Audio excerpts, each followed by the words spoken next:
Boa noite. Boa noite. Temer almoça com sindicalistas na residência oficial para tentar superar o impasse sobre a reforma da Previdência. Dilma admite uma consulta popular se reassumir a presidência e ato anti-impeachment ocupa a Avenida Paulista. Teori Zavascki libera para julgamento no Supremo mais uma denúncia contra Eduardo Cunha. Procurador-geral Rodrigo Janot nega ter vazado o pedido de prisão de Renan Jucá, Sarney e Cunha.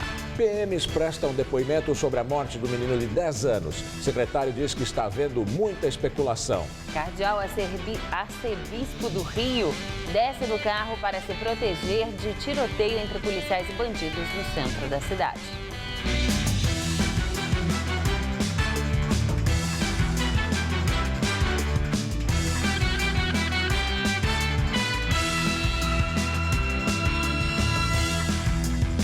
A polícia ouviu hoje o depoimento de 4 policiais militares envolvidos na morte de um menino de 10 anos na semana passada, depois de roubar um carro.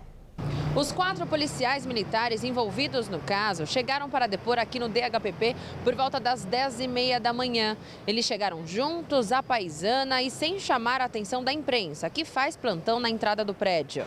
Com o depoimento dos militares, acredita-se que a reconstituição do crime será realizada o quanto antes. A própria ouvidoria da Polícia Militar defende a reconstituição diante das 3 diferentes versões apresentadas pelo menino de 11 anos. Peritos responsáveis pela investigação apontaram que a cena do crime foi alterada pelos PMs que participaram da ocorrência.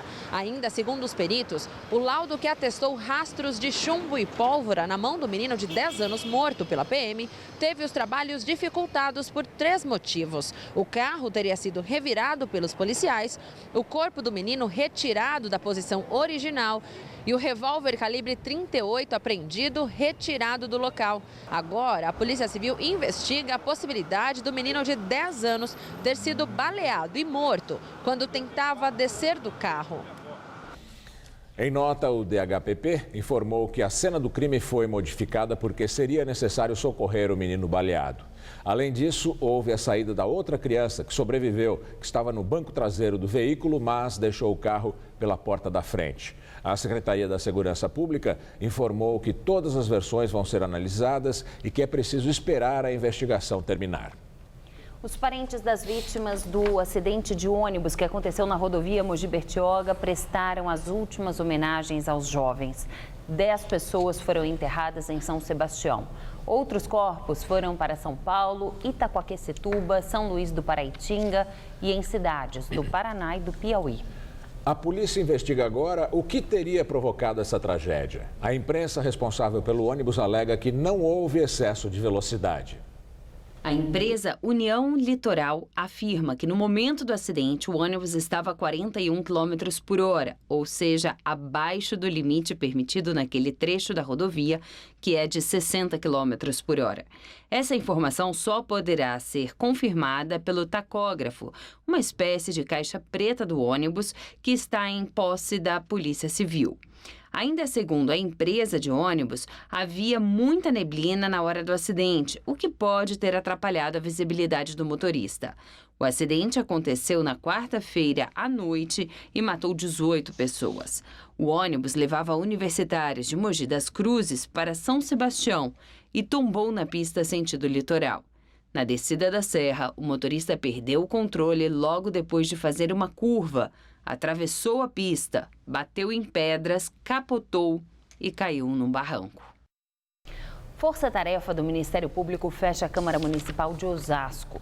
O local foi um dos alvos de busca e apreensão da 4ª fase da Operação Caça-Fantasmas, que investiga esquema fraudulento de funcionários fantasmas na Câmara Municipal da cidade. Mais de 150 pessoas, entre elas vereadores, são investigadas.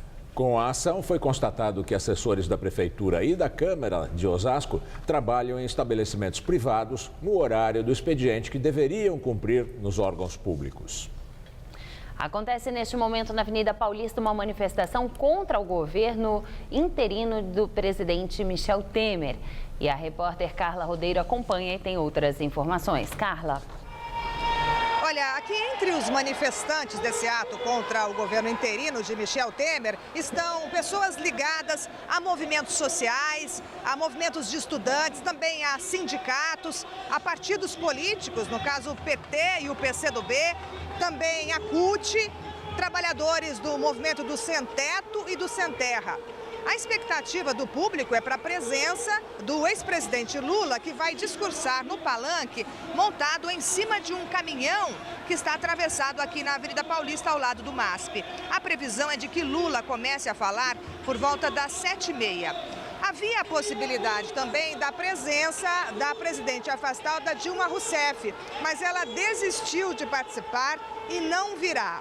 Bem, o ato contra o governo Temer acontece em pelo menos outras 36 cidades brasileiras e é o primeiro unificado desde que Michel Temer assumiu de forma interina a presidência da República há menos de um mês. Bem, segundo os organizadores, estão agora aqui na Avenida Paulista 80 mil pessoas. A Polícia Militar não divulgou estimativa. E o que a gente percebe é que pelo menos 4 quadras da avenida estão tomadas por pessoas. A Paulista segue bloqueada no trecho que vai da Itapeva até a Brigadeiro Luiz Antônio. E o trânsito no entorno é bem complicado agora. Rodolfo, Juliana. O ex-ministro Delfim Neto foi intimado a prestar esclarecimentos na Operação Lava Jato. Delfim Neto vai ter que explicar aos investigadores o recebimento de R$240 mil da empreiteira Odebrecht. O montante foi pago em dinheiro vivo no escritório do sobrinho dele, Luiz Apolônio Neto. A Lava Jato chegou ao nome do ex-ministro depois de encontrar a planilha no setor de operações estruturadas da Odebrecht, um departamento de propinas da empreiteira, segundo as investigações. Não é a primeira vez que o nome de Delfim Neto aparece na Lava Jato. Ele foi citado também na delação premiada do ex-executivo da empreiteira Andrade Gutierrez, Flávio Barra. Ao Ministério Público Federal, ele relatou o pagamento de R$15 milhões ao economista em 2010. O dinheiro, de acordo com Barra, foi uma gratificação por Delfim ter ajudado a montar consórcios de empresas que disputaram licitações para obras da usina Belo Monte. O advogado de Delfim nega qualquer irregularidade e diz que o ex-ministro presta consultoria na área econômica e sempre recolheu todos os impostos de acordo com a lei. Procurador-Geral da República, Rodrigo Janot, nega vazamento de pedido de prisão contra a cúpula do PMDB. Na semana passada, Rodrigo Janot pediu a prisão do presidente do Senado, Renan Calheiros, do senador Romero Jucá e do ex-presidente José Sarney. Todos são acusados de tramar contra as investigações da Operação Lava Jato. Janot pediu ainda a prisão de Eduardo Cunha. Segundo Janot, mesmo afastado da presidência da Câmara dos Deputados e do mandato parlamentar, Cunha tem atuado para atrapalhar o andamento do processo no Conselho de Ética, que pode levar à sua cassação. Os pedidos de prisão vieram a público na terça-feira.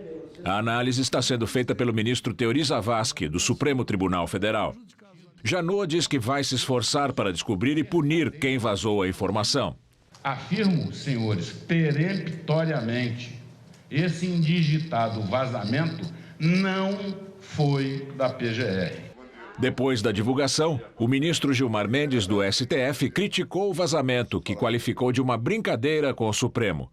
Os PMDBistas investigados também criticaram. Eles dizem que são vítimas de perseguição da Procuradoria. Janot disse não eleger transgressores. Da esquerda à direita, do anônimo às mais poderosas autoridades. Ninguém mesmo está ou estará acima da lei no que depender do Ministério Público. Assim exige a Constituição, assim exige a República. Direto de Brasília, Josias de Souza fala agora sobre esses pedidos de prisão feitos por Rodrigo Janot. Surgiu no Senado um movimento suprapartidário. Reúne gente que não costuma se juntar, do PSDB ao PT. Esse grupo está indignado com o pedido de prisão feito pela Procuradoria contra 3 cardeais do PMDB, Renan Calheiros, Romero Jucá e José Sarney. Foi pedida também a prisão do deputado Eduardo Cunha, mas os senadores estão indignados, preocupados com a situação desses 3 personagens, que foram gravados em conversas vadias com o ex-presidente da Transpetro, Sérgio Machado. Nesses diálogos, os personagens soam como se tramassem contra a Operação Lava Jato. Ninguém sabe ainda o que o Supremo vai fazer com os pedidos de prisão, mas se o tribunal decidisse acatá-los, o Senado teria de se manifestar. Pela Constituição, senadores no exercício do mandato, como é o caso de Renan Calheiros e Romero Jucá, só podem ser presos se o plenário do Senado referendar a decisão do Supremo Tribunal Federal. Exatamente como aconteceu com o então senador Delcídio Amaral, que foi preso no final do ano passado. O mais curioso dessa história toda é que o delator Sérgio Machado, em depoimentos à Força-Tarefa da Lava Jato, contou que repassou 70 milhões de reais em dinheiro roubado da Petrobras para Renan Calheiros, Romero Jucá e José Sarney. Mas sobre isso, os senadores não falam. Eles preferem se indignar contra um pedido de prisão cujos fundamentos ainda não são nem conhecidos. E quanto ao assalto de 70 milhões de reais, silêncio. Se a Lava Jato ensinou alguma coisa, foi que no Congresso Nacional há males que vêm para pior. Boa noite. Com a proximidade do Dia dos Namorados, no domingo, as floriculturas se preparam para receber os pedidos dos clientes. A data costuma ser a de maior faturamento no setor. Mas com a crise na economia, as previsões não são muito animadoras para os comerciantes das lojas tradicionais. Já o comércio eletrônico espera aumentar as vendas. Olhando para tanta gente trabalhando, nem parece que o país está em crise. A realidade é outra nesse centro de distribuição de uma floricultura online sediada em São Caetano do Sul, no ABC Paulista. Com o Dia dos Namorados chegando, a empresa espera cerca de 9 mil pedidos pela internet durante o fim de semana. A nossa expectativa é crescer 15% em relação a 2015. Não é o nosso normal, normalmente a gente cresce 30%, 40%. Nós temos produtos a partir de R$ 49,90, já com frete grátis. O estoque da câmara fria já está cheio para durar pelos próximos dias. Antes da entrega, os arranjos passam por um controle de qualidade. Por isso, cada detalhe conta na hora de agradar o consumidor. A gente sabe que o vermelho é a cor da paixão, mas cada casal tem um jeito diferente de sentir isso. Aqui só precisa escolher. A gente tem as margaridas, as cravinhas, também as astromélias, as rosas colombianas pink e, claro, as rosas colombianas vermelhas, as mais tradicionais. O único desafio é saber o que combina mais com a pessoa amada. Eu sempre ganho já, né? Então, pra mim não vai ser muito surpresa, mas acho que rosa vermelha é especial. Qualquer rosa, qualquer cor, tá de bom tamanho. Mas nem tudo são flores nas lojas físicas, que registraram queda nas vendas neste ano. O movimento anda devagar nesse espaço na Vila Mariana, mas os proprietários estão otimistas. O jeito é se destacar com um atendimento personalizado. O diferencial aqui são os terrários, que recriam o ambiente das plantas. Tudo com capricho para garantir que o cliente tenha mais um motivo para voltar. Flor sempre é um bom presente, é um preço bem bacana, não é caríssimo que nem um eletrônico e é romântico, então eu acho que vai vender bem. Eu creio que vai salvar o resto do ano.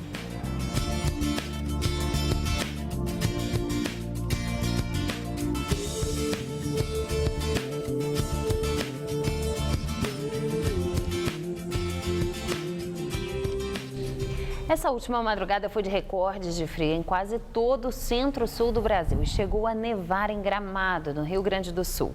Aqui em São Paulo, o dia amanheceu com 5,5 graus. A temperatura depois subiu. Hoje à tarde, na capital, os termômetros ficaram ali por volta dos 18 graus. E o que todo mundo quer mesmo saber é se esse frio vai continuar no fim de semana. Mariana Armentano traz agora os detalhes da previsão.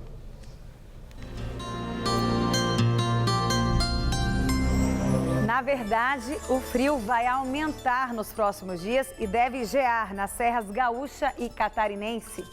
É que uma nova massa de ar frio vai reforçar o ar polar que resfriou o centro-sul do Brasil nos últimos dias e causar uma queda maior ainda nas temperaturas.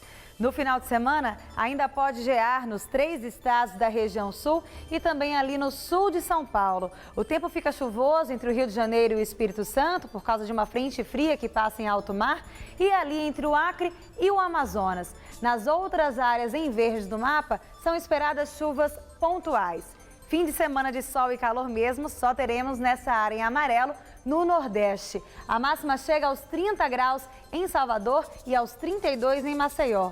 De manhãzinha, são esperadas temperaturas na casa dos 2 graus em Porto Alegre e de -1 em Curitiba.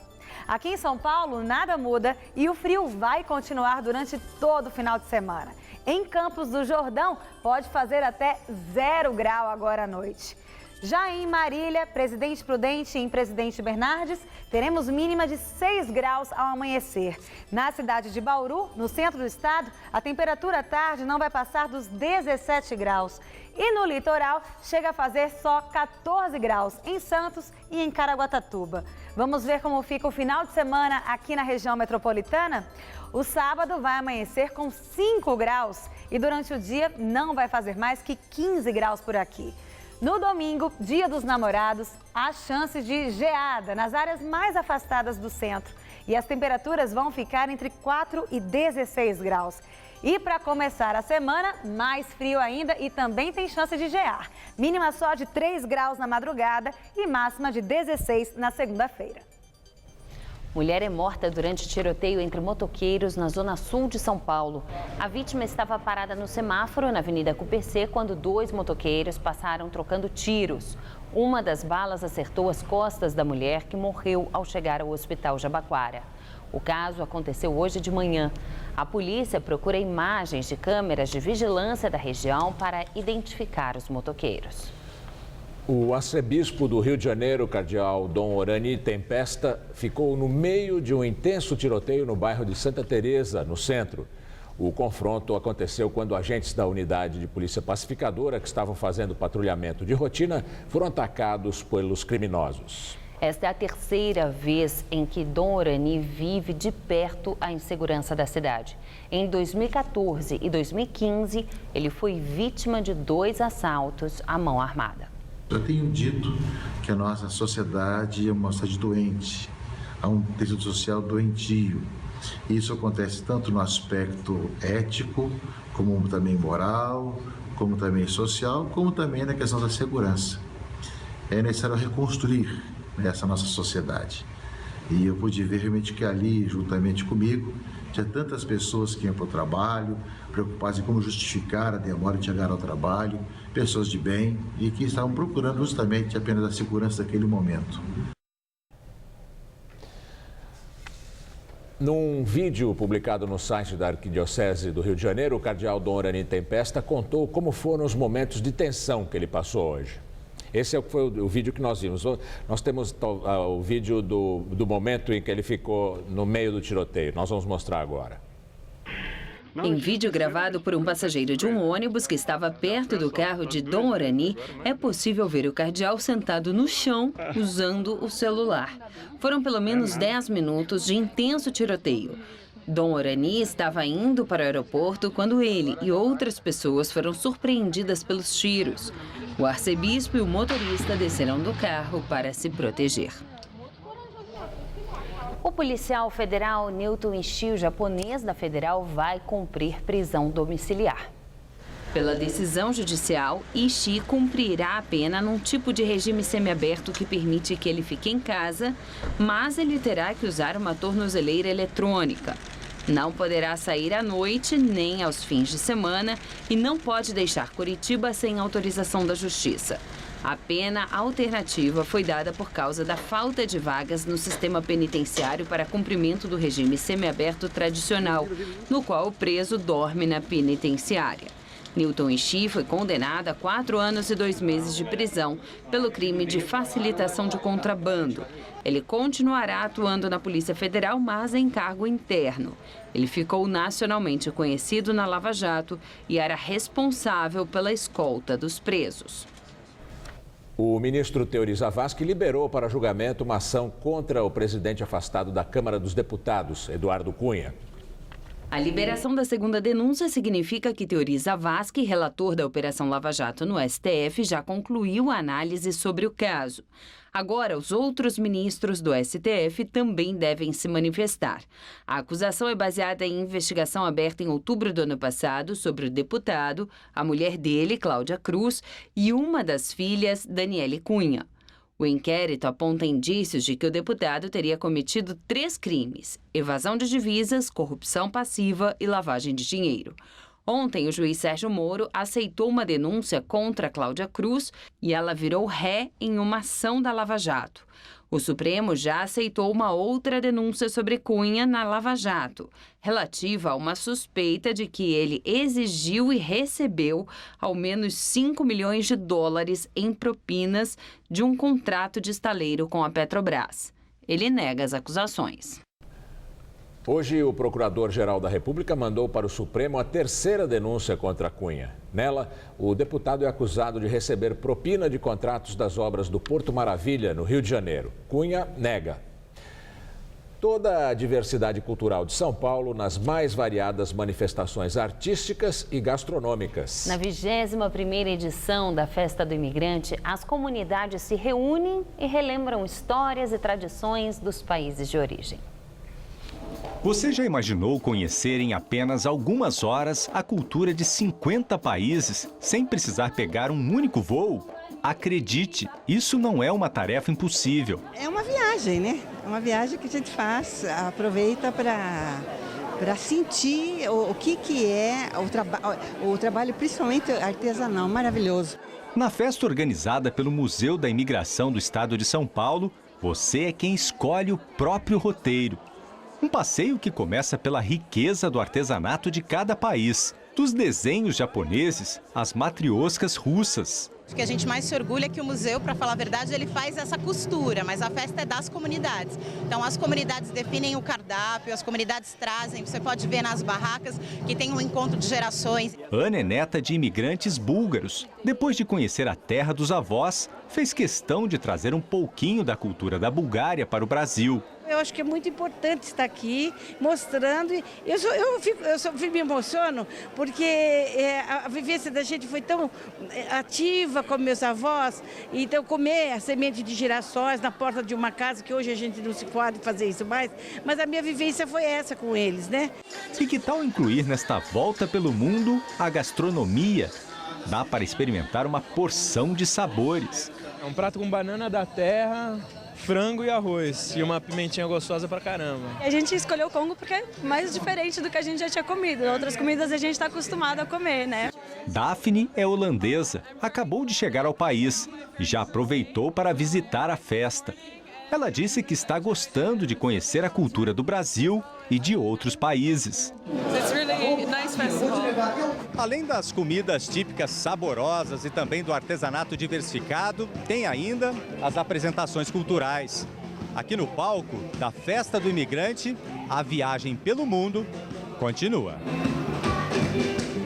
Enquanto o grupo folclórico de Moçambique se apresenta, nos camarins, os dançarinos e músicos que representam a República Tcheca se preparam para a apresentação. Nem todos, tem pessoas que são tchecas mesmo, tem pessoas que são descendentes e tem pessoas que são descendentes emocionais, como a gente chama. Tem gente de toda idade, tem gente que é boa para dançar, tem gente que é ruim para dançar, mas o importante, como eu disse, é justamente esse clima fraternal entre o grupo. Isso é bem legal.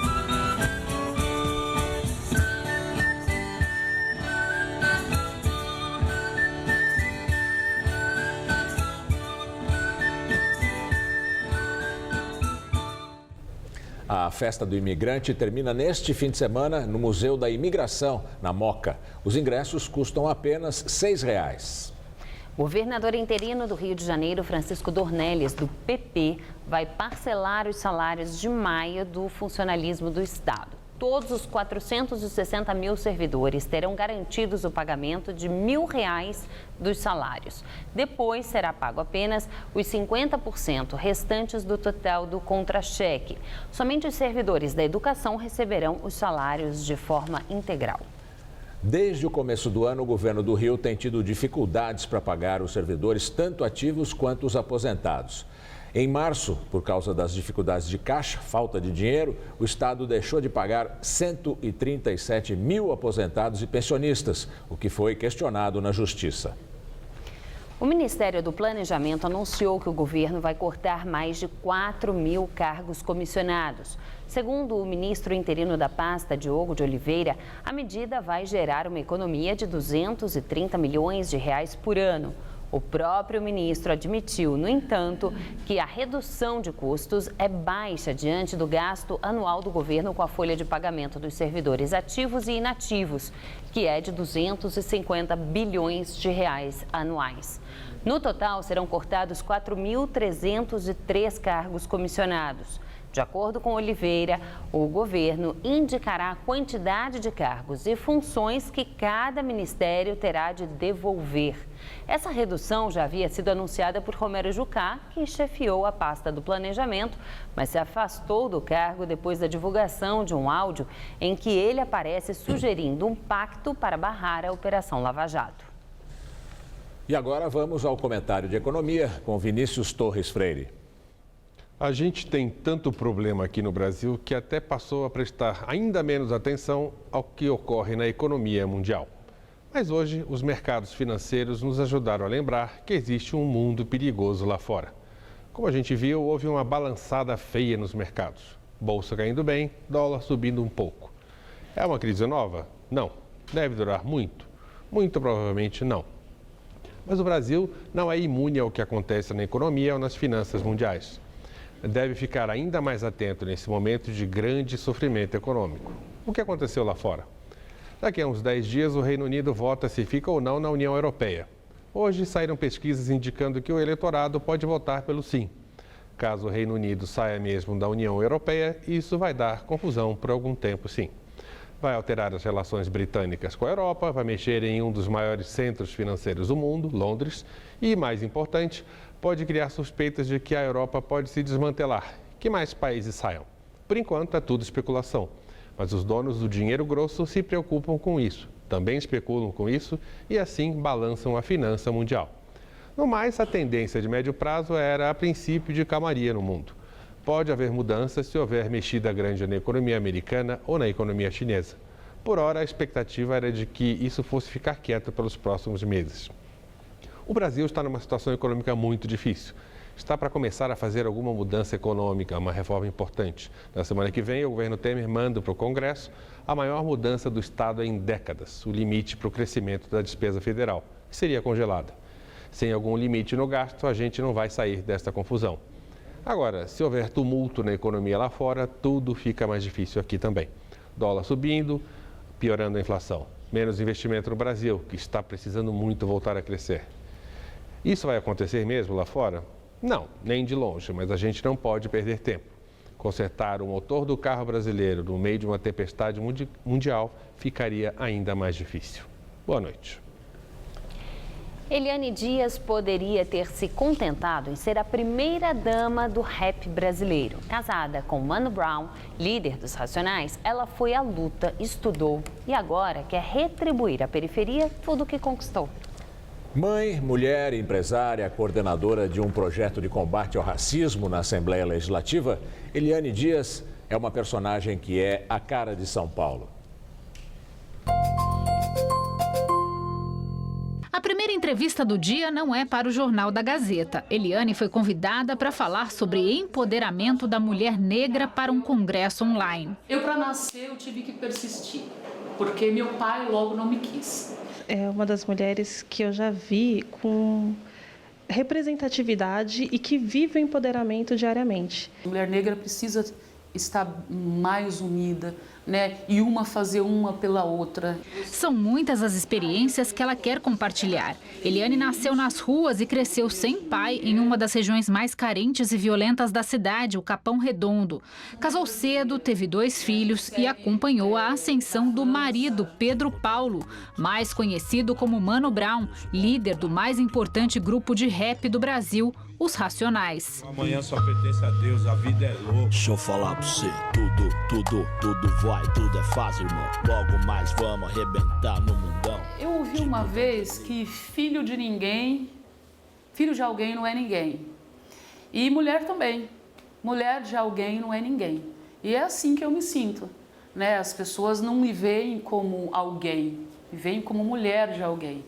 Então, todas as vezes, eu tenho que provar que eu sou pessoa. Para não ficar na sombra do marido, Eliane resolveu realizar um sonho de menina e ajudar a periferia. Se formou em Direito e virou advogada. Trabalhou como assessora parlamentar e hoje coordena o SOS Racismo na Assembleia Legislativa de São Paulo. A gente recebe denúncias de racismo, a gente tem que, dentro das coisas que a gente tem que fazer palestras, cursos. E agora a gente aproveita para acompanhar mais uma parte da agenda da Eliane, porque agora a militante saiu um pouco de cena e entrou a empresária. Desde 2012, Eliane também está à frente da carreira do marido, que vai lançar disco solo, dos Racionais, que fazem 25 anos com um documentário, e é empresária dos garotos da banda 5 para 1. Jardim floriu, ela surgiu, me atraiu, entrou na mente com seu jeito envolvente, faz querer, não pude me conter, estourei no rolê. Como é que é a Eliane empresária? É competente, eficiente. Você não tem opção. E quando você não tem opção, o que você tem que fazer? Você tem que ir lá e resolver o problema. Você tem que ir lá e fazer e dar o seu melhor. Você pode não acertar. Você pode não acertar, mas você vai dormir tranquila. Porque você foi lá e você fez. Entendeu? Então, eu sou assim. Bombastic, ela é fantástica. Bombastic, ela é fantástica. A presidente afastada Dilma Rousseff está em São Paulo e hoje se encontrou com o ex-presidente Lula. A reunião aconteceu na sede do Instituto Lula. Eles conversaram sobre a situação política do país. Vamos agora ao comentário de política com José Neumann e Pinto. Estamos a 2 meses da decisão final do Senado sobre o impeachment de Dilma. Dilma não tem condições de voltar porque ela está lutando para ter um terço do Senado e já mostrou que não tem um terço da Câmara.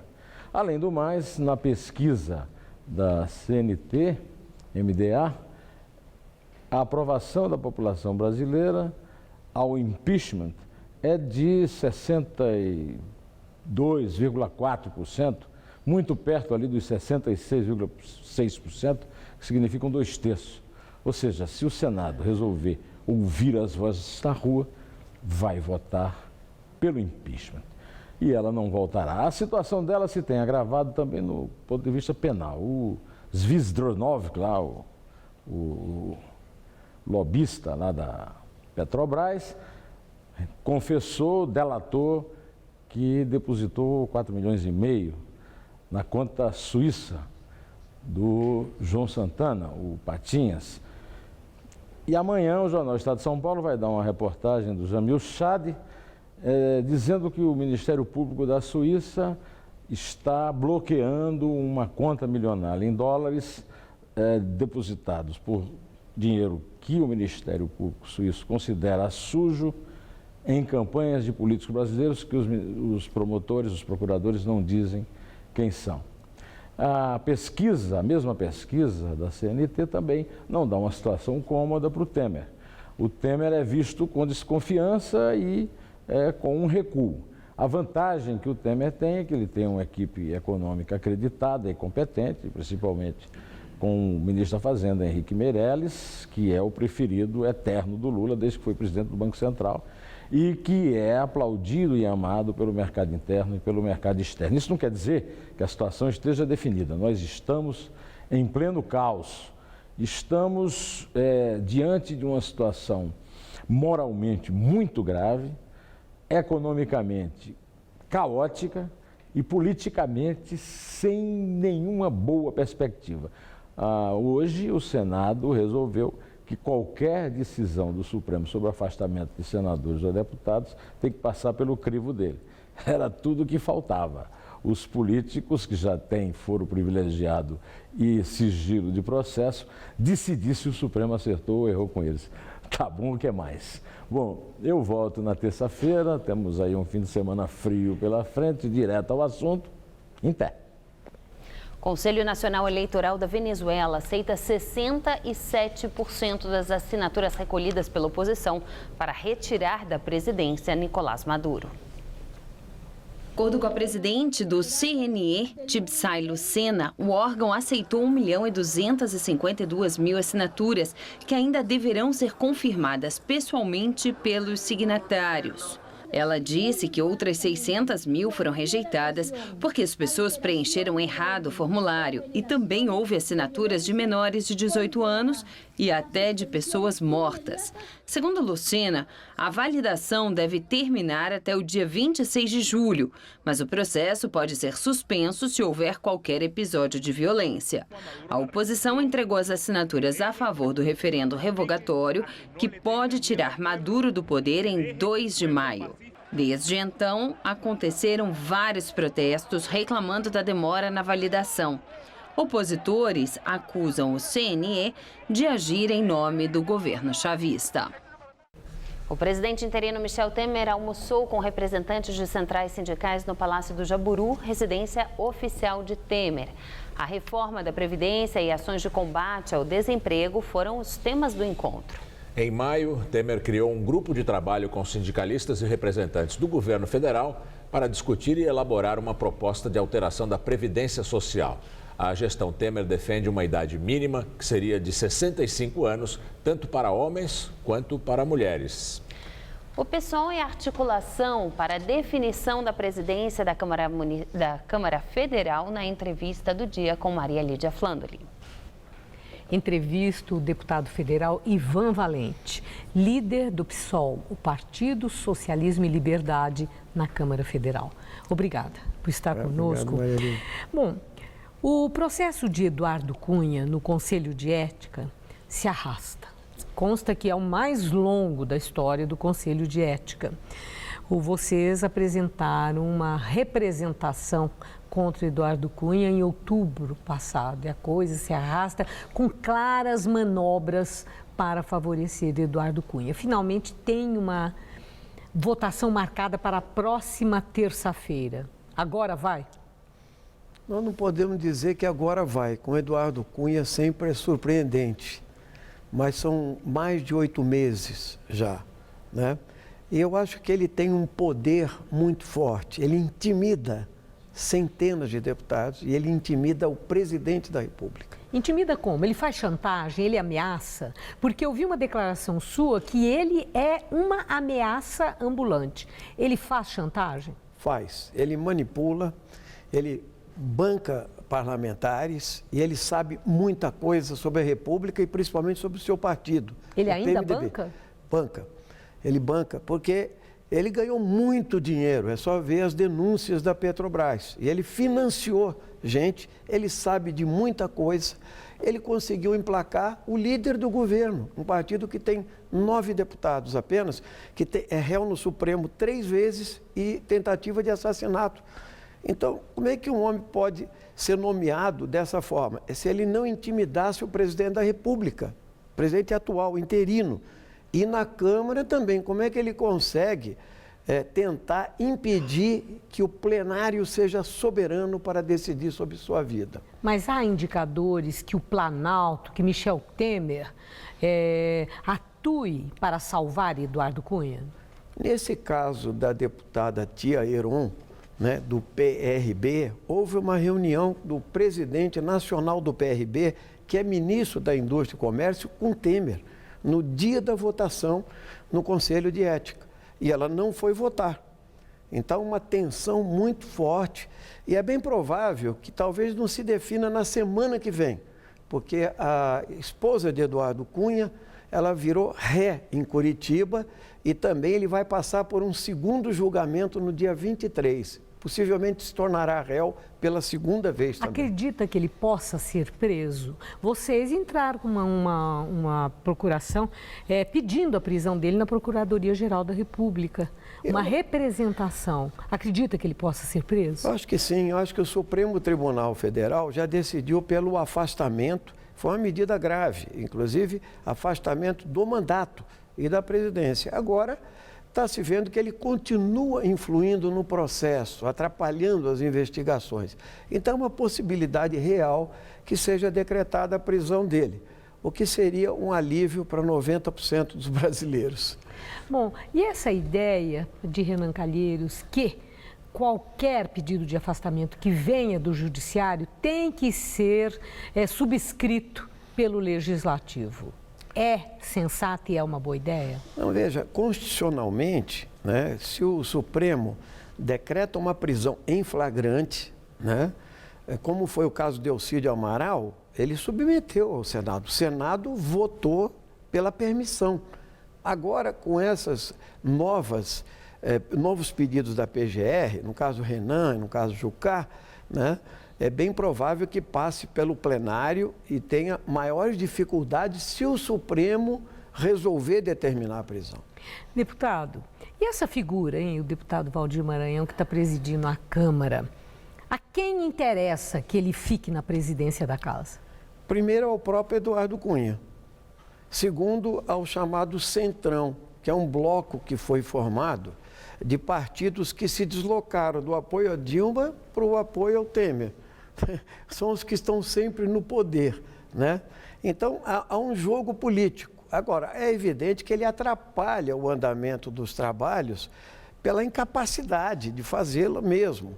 Mas há muito interesse político nisso, porque, afinal, foi ele que tirou as pessoas do Conselho de Ética a mando de Eduardo Cunha, ele que fez a consulta à CCJ agora para impedir a votação da nossa representação do PSOL no plenário.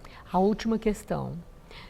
Temer está tendo um começo muito tumultuado, muito difícil. Há pouco ouvimos Neumann falando, inclusive, da crise política tão grave, sem falar nos problemas da economia. Acredita que senadores possam mudar de ideia em relação à aprovação do impeachment, haja uma reversão pela atuação da oposição e que Dilma possa voltar a ser a presidente? Olha, eu acho que nós temos 2 meses ainda para a votação definitiva do impeachment. E com a velocidade que os fatos estão acontecendo, Maria Lídia, prisões, novas demandas, lista da Odebrecht, entende? Lista do Sérgio Machado, etc. É uma instabilidade muito grande, além do que a crise econômica persiste, no geral. Então, nós não podemos dizer ainda, porque são poucos senadores para se virar o cenário. O problema é outro, é saber se Temer perdendo, a Dilma volta e governa. Então, é preciso uma outra solução política. Talvez se deva devolver a soberania popular à população, com a renúncia de ambos. Vamos ver. Muito obrigada, uma boa noite. Eu que agradeço. Gamberini. Você vai ver a seguir a preparação da seleção brasileira para o jogo contra o Peru na Copa América. E Muhammad Ali é enterrado nos Estados Unidos. Milhares de pessoas acompanharam o funeral do boxeador em Louisville, a cidade natal dele. Tudo anda cada vez mais rápido. O tempo, as pessoas, as tecnologias. No coração de todas essas transformações, existe um caminho que pode mudar a sua vida. Pós-graduação Casper Libero. 4 cursos que vão acelerar a sua carreira, atualizar os seus conhecimentos e fazer você ser notado no meio de tanto movimento. Pós-graduação Casper Libero. Paixão por comunicação.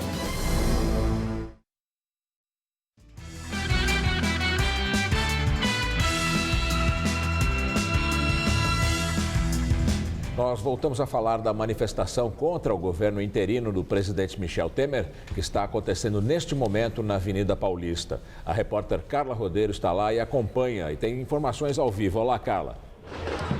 Olá, Gamberini. Olha, o ex-presidente Lula já está aqui no ato na Avenida Paulista. Neste momento, ele está no palanque que foi montado ali em cima de um caminhão ao lado do MASP, mas ainda não fez o discurso, ainda não começou a falar. Havia a possibilidade da presença também da presidente afastada, Dilma Rousseff, mas ela desistiu de participar e não virá. Bem, Lula vai falar daqui a pouco a manifestantes que ocupam nesse momento pelo menos 4 quadras da Avenida Paulista. Os organizadores falam em 100 mil pessoas. A PM não divulgou estimativa de público. Bem, entre esses manifestantes estão também pessoas ligadas a movimentos sociais, à CUT, ao PT, ao PCdoB e também a movimentos de trabalhadores sem teto e do Sem Terra. Atos como esse contra o governo Temer acontecem em pelo menos outras 36 cidades cidades brasileiras. Bem, a Avenida Paulista, por causa desse ato, segue interditada da Rua Itapeva até a Brigadeiro Luiz Antônio. É com vocês no estúdio. Muhammad Ali é enterrado nos Estados Unidos uma semana depois de morrer. O cortejo atraiu milhares de pessoas às ruas de Louisville, cidade natal de Muhammad Ali, que fica no estado americano do Kentucky. Passou por lugares importantes, como a casa onde o boxeador viveu na infância e o Muhammad Ali Center, um museu em homenagem a ele. O enterro aconteceu à tarde no cemitério Cave Hill e foi reservado à família e aos amigos mais próximos. O ator Will Smith, que interpretou Ali nos cinemas, e o ex-campeão mundial de boxe Lennox Lewis ajudaram a carregar o caixão. Depois, uma multidão voltou a se reunir no ginásio da cidade para um ato ecumênico.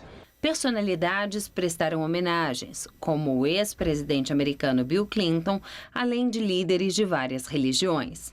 Ali era muçulmano e queria um funeral que respeitasse a fé islâmica, mas também incluísse as outras.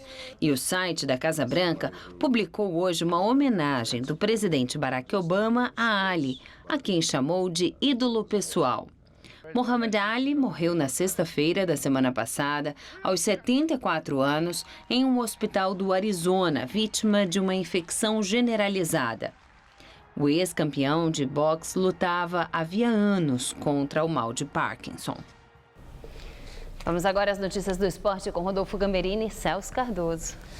Começou hoje a Eurocopa e a França, anfitriã na partida, venceu na estreia. Celso, não foi uma vitória muito fácil não, né? Não foi mesmo. Os franceses saíram na frente, cederam um empate para a Romênia, mas Payet, aos 44 minutos do segundo tempo, garantiu a vitória francesa no jogo de abertura.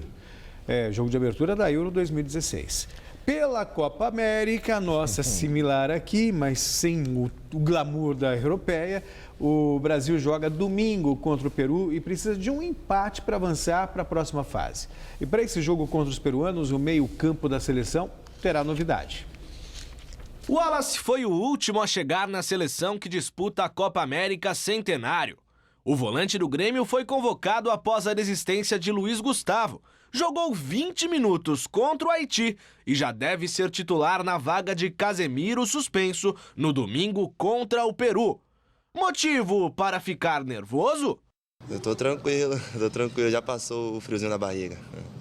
E se tá tudo tranquilo e favorável para o jogador de 22 anos, não existe preocupação também com o atacante peruano, mas sim respeito. O Guerreiro eu já joguei umas 4 vezes contra. Um atacante muito inteligente. A gente sabe que não pode deixar ele pensar muito. O Cueva também é um jogador muito rápido. Então a gente tem que procurar neutralizar os pontos fortes deles. Uma vitória no domingo garante o Brasil no primeiro lugar do Grupo B, enquanto uma derrota pode resultar na eliminação. E por falar em eliminação, no Grupo C da Copa América, uma surpresa. O Uruguai perdeu para a Venezuela e foi eliminado. Pois é, eliminação precoce dos uruguaios, favoritos para a conquista do título. Curiosamente, neste grupo, os dois classificados já estão definidos antecipadamente. Na Filadélfia, o Uruguai perdeu para a Venezuela pela contagem mínima. Guerra arriscou de longe e o goleiro Muslera conseguiu fazer a defesa, mas Rondon aproveitou o rebote para garantir a vitória venezuelana. Já no fim da partida, o artilheiro Luizito Soares ficou irritado com o técnico Oscar Tabares, que não colocou o atacante do Barcelona em campo. Soares está em fase de recuperação por conta de um problema na coxa direita. Em Pasadena, Chicharito Hernández de cabeça fez 1-0 para o México diante da Jamaica. Depois do intervalo, Peralta chutou cruzado e definiu o marcador. 2-0 México, placar final. Tanto os mexicanos quanto a seleção da Venezuela estão classificados para a próxima fase da Copa América. Ainda bem que tinha aquela placa de policarbonato ali no lugar do jogador, senão o Soares ia dar uma mordida. Ele estava muito nervoso. Nervoso é um termo elegante. Pois é, mas eu vou te contar uma coisa. É claro que é reprovável esse tipo de insubordinação, né? Mas veja só, é o principal jogador do Uruguai. O Uruguai perdendo, ele lá querendo jogar. Poxa vida, e o técnico não coloca ele para Por quê? jogar? Ele está machucado? Estava machucado, está se recuperando, mas ele está disposto a jogar. Mas aí numa Suárez, situação, perdendo o jogo, né? A Venezuela é uma grande surpresa. Agora, lembra do Juan Carlos Osório, que trabalhou aqui no São Paulo? Claro. Assumiu o México com 9 jogos, 9 vitórias, campanha fantástica. Que bom. Vamos lá. Vamos falar um pouco do Campeonato Brasileiro. Final de semana tem vários clássicos regionais, né? Tem Cruzeiro e Atlético em Minas e em São Paulo, Palmeiras e Corinthians. O derby vai acontecer no Allianz Parque sem a presença de torcedores corintianos. É uma medida descabida, acho desnecessário para o futebol a gente ter um jogo com torcida única. Isso é um desrespeito ao torcedor, ao cidadão. Vamos acolher, vamos acatar independentemente da nossa vontade e dos nossos sentimentos. Óbvio. Por quê? Porque existe uma coisa que ela é maior que isso, que ela é respeitar instituições, que é respeitar a regra, que o torcedor vai nos passar uma energia assistindo o jogo em casa, que não faça disso motivo para balbúrdia, que não faça motivo isso para confronto. Se nós queremos que a coisa melhore, vamos dar um exemplo também para nós. Sabe, se quiser passar o carinho, e que tem passado o carinho, daqui a pouco aqui no nosso estádio, a gente saindo, não sei, de outra forma. Mas não vamos fazer disso um ato de rebeldia para que as coisas possam acontecer de forma diferente, não. Vamos acatar, foi feita, o sentido foi não ter violência, vamos embora. Bom, e o apoio da torcida, de que o Tite falava, torcida única no estádio, é justamente o maior trunfo do Palmeiras para o Clássico. Leva uma vantagem nisso. Né? Leva. E como as campanhas dos dois times são bem parecidas, apenas um ponto separa os rivais, o fator realmente é bem relevante. Embora o Palmeiras, curiosamente, não tenha vencido o Corinthians em seus domínios. O padrão de jogo que o Corinthians tem, é um time que não se apavora, que às vezes não ganha o jogo no começo, ganha no decorrer, por ter essa paciência, por ter essa confiança. Então, isso tudo é uma coisa que te passa que é um trabalho de comando, né? Que os jogadores encaixaram bem.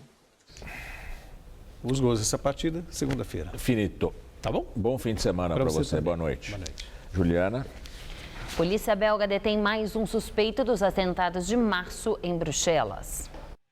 O homem de 31 anos, identificado como Ali EHA, foi detido no bairro de Schaerbeek, na capital belga.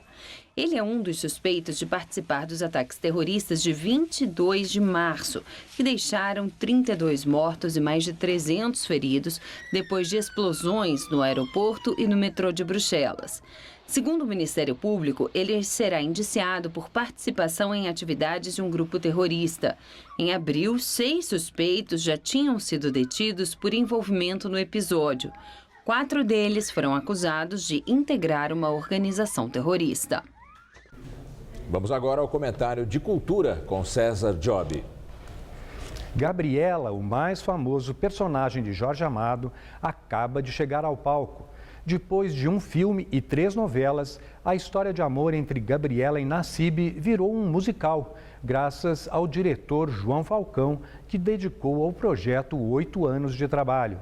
Ele adaptou o texto e criou o cenário nada naturalista, cheio de estruturas de metal e de esteiras rolantes.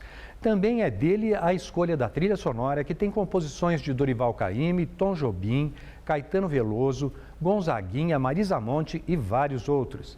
Gabriela é vivida pela cantora paraense Daniela Blois, escolhida entre 700 candidatas. Ao todo são 21 atores e 5 músicos.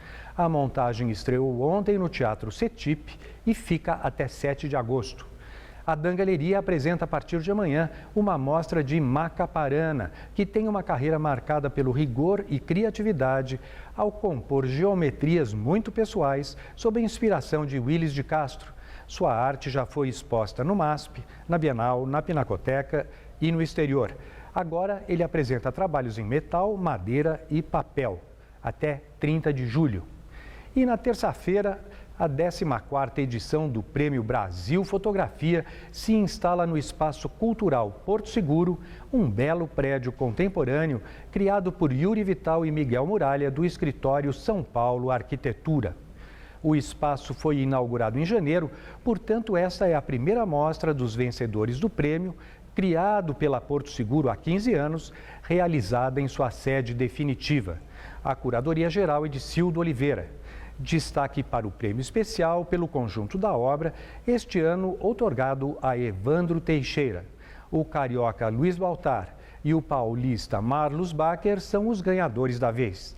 Trata-se de um dos mais importantes prêmios nacionais para a fotografia, seja em prestígio, seja em valores. A mostra vai até 14 de agosto. E tanto as fotos quanto o prédio no antigo bairro dos Campos Elíseos valem uma visita. Boa noite. O Jornal da Gazeta termina aqui. A edição de hoje pode ser vista no site do Jornal da Gazeta. Mais notícias em nossa edição das 10. Boa noite, um ótimo fim de semana para você. Boa noite, bom fim de semana e até segunda.